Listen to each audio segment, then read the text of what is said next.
The bunker in the Pas-de-Calais is suffocating. The air is thick with cigarette smoke and the sweat of exhausted men. It is the height of the Battle of Britain. The German Luftwaffe is bleeding. They are losing pilots to the freezing waters of the English Channel every single afternoon. Hermann Göring, the commander-in-chief of the Luftwaffe, stands at the front of the room. He is covered in medals. He is furious.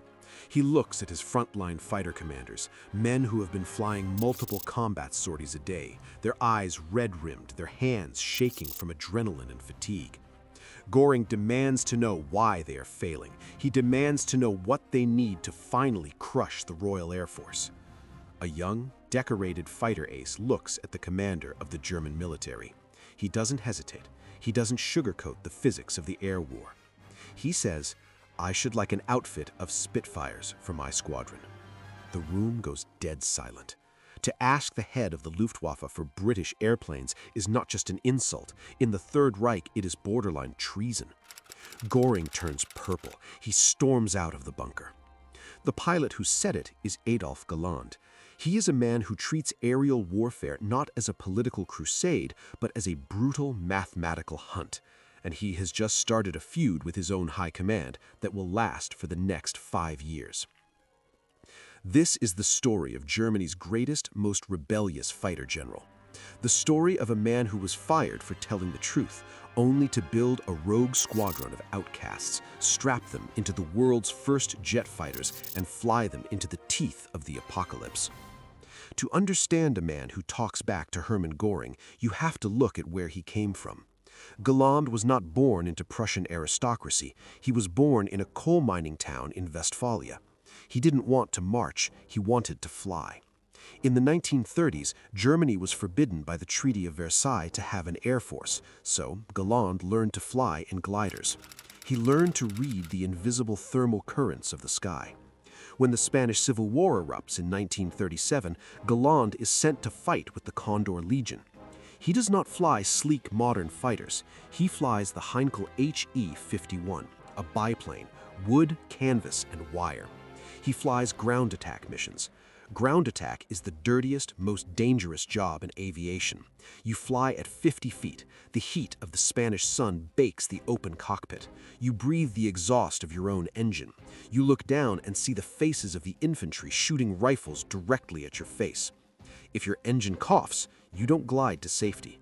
You slam into the rock. He flies 187 combat sorties in Spain. He survives.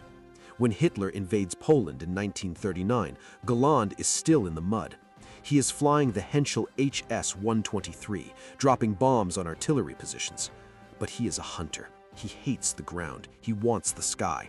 He lobbies, begs, and bullies his superiors for a transfer. Finally, they give him what he wants. They strap him into the cockpit of a Messerschmitt Bf-109. The Bf-109 is not a canvas biplane. It is a cramped, suffocating aluminum tube wrapped around a massive Daimler-Benz inverted V12. The cockpit is so narrow you cannot turn your shoulders. It is a flying engine with guns, and Galland is a savant with it. The Battle of Britain is an industrial meat grinder. Galland flies out of the Pas-de-Calais. He paints his personal emblem right beneath the exhaust stacks of his fighter, a cigar-smoking Mickey Mouse holding a hatchet. It is a joke, a slap in the face to the stiff, humorless Nazi propaganda machine.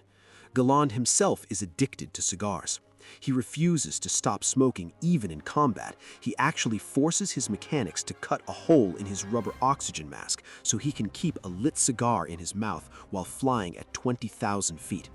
But behind the eccentricities is a cold, calculating machine. He accumulates 57 confirmed kills over England. He doesn't rely on luck. He calculates. He flies at the absolute bleeding edge of the Bf-109's fuel limit. He debriefs his men after every single dogfight, analyzing angles, speeds, and armor thickness. He becomes a national icon. He receives the Knight's Cross. His face is plastered on recruitment posters. But he refuses to abandon his humanity. During a meeting, Göring suggests a new, ruthless tactic. He asks the fighter commanders if they should start shooting British pilots who have bailed out and are hanging helpless in their parachutes. Galland looks at Göring. He tells the commander of the Luftwaffe that shooting a man in a parachute is murder. He states on the record that he will do everything in his power to disobey such an order. He is a hunter. He is not a butcher. By late 1941, Galland's skill makes him undeniable. He is promoted to General der Jagdflieger, General of the Fighter Arm. At 30 years old, he is the youngest general in the history of the German military. He is responsible for the training, tactics, and doctrine of every single fighter pilot in the Reich. The rules state that generals do not fly in combat. Galland ignores the rules. He keeps his Bf-109 ready. When the bombers come, the general puts on his flight suit, shoves a cigar in his mouth, and goes up to kill. But his war is no longer against the Allies. His primary war is against the delusions of his own high command. The British and Americans begin pounding German cities into dust. Goering is humiliated. To save his own skin, Goering publicly accuses the German fighter pilots of cowardice. He claims they are intentionally failing to protect the German bombers. Galland snaps. He stands in formal briefings and throws the laws of physics in Goering's face. He explains that the Bf-109 carries a pitiful amount of fuel. If a fighter pilot is ordered to fly slow, close escort formation with a bomber, he burns his fuel instantly. He loses his speed. He loses his altitude advantage. Galland argues that insisting on close escort is mathematically guaranteeing the slaughter of his pilots. He is right. But in a dictatorship, being right is incredibly dangerous. The animosity between Galland and Goering turns into pure, toxic hatred. And then the ultimate weapon arrives. It has no propellers. It makes a sound like a tearing bedsheet. It smells of kerosene and burning metal. It is the Messerschmitt Me-262, the world's first operational jet fighter. Galland test flies the prototype. When he pushes the throttles forward, the acceleration presses him deep into the seat. The vibrations of the piston engine are gone. The aircraft slices through the air at over 500 miles per hour. It is a technological leap so profound it makes every Allied fighter in the sky instantly obsolete. Galland lands the jet. He sends an urgent, desperate message to Hitler and Goering. It is as though angels are pushing. He demands that the Me-262 be mass-produced immediately as a high-altitude interceptor. He knows that swarms of these jets could tear through the American heavy bomber formations and stop the destruction of German industry. Hitler looks at the greatest fighter interceptor ever built, and he gives an order that defies all military logic. He orders the jet to be used as a bomber. Hitler wants an offensive weapon to drop bombs on the upcoming Allied invasion of France. To turn the Me-262 into a bomber, mechanics have to bolt heavy racks to its belly. The added weight and drag completely destroy the aerodynamic advantage of the jet. Galland argues, he pleads, he tells High Command that using a jet to drop bombs is surrendering the only decisive advantage Germany has left. He is ignored. The deployment of the jet as a fighter is delayed by critical, irreplaceable months. By late 1944, the sky over Germany is black with American B-17s. The cities are burning, the Luftwaffe is dying, and Goering is still blaming the pilots. Galland has had enough. He gathers a group of the most highly decorated fighter aces in the Luftwaffe. Together, they draft a formal written memorandum. They deliver it directly to Goering. It is a scathing, undeniable critique of the total failure of Luftwaffe leadership. It goes down in history as the mutiny of the aces. Goering is apoplectic. He threatens to have the heroes of the Reich court-martialed and shot. He fires Adolf Galland. He strips the general of his command. He gives Galland a choice, disgraceful retirement or a front-line posting. Goering thinks he is punishing him, but Galland smiles. He takes the front-line posting. Galland is no longer a general. He is a combat pilot again. And he is given permission to build a fighter unit from scratch. He creates Jagdverband 44, JV-44. This is not a standard squadron. It is a pirate crew, a rogue gallery of the most lethal, disgruntled, sidelined aces in Germany. Galland recruits the men who signed the mutiny. He recruits men who have been fired for talking back. He brings in Johannes Steinhoff, Gerhard Barkhorn, Walter Krupinski.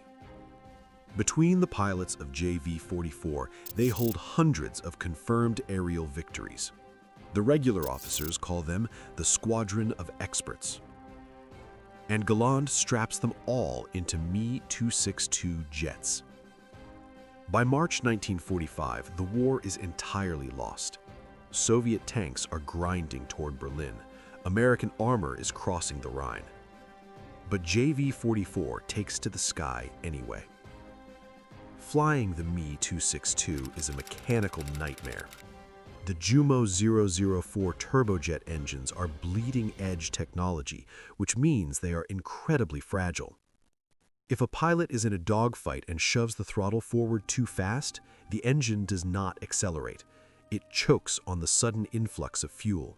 It catches fire, and the engine suffers a catastrophic flameout.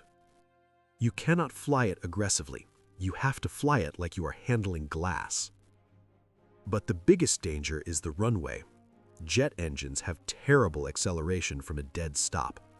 When the Me-262 is taking off or coming in for a landing with its gear down, it is moving sluggishly.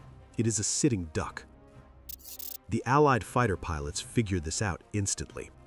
Swarms of American P-51 Mustangs and P-47 Thunderbolts circle high above the German airfields in Bavaria. They wait like vultures. When the jets returned from a mission, low on fuel and gliding toward the concrete, the Americans dive. They slaughter the jets in their most vulnerable state. To counter this, Galland has to deploy Focke-Wulf FW-190 piston fighters, painted bright red with white stripes so the anti-aircraft gunners won't shoot them, just to fly cover over the airfield while the jets landed. Despite the lack of fuel, the cratered runways, and the absolute collapse of the country around them, JV-44 fights. They use R-4M unguided rockets. A jet sweeps through an American bomber box at 500 miles per hour, unleashing a barrage of explosives that tears the heavy bombers to shreds before the escorting fighters can even turn their heads. The Squadron of Experts claims 47 kills in just a few weeks.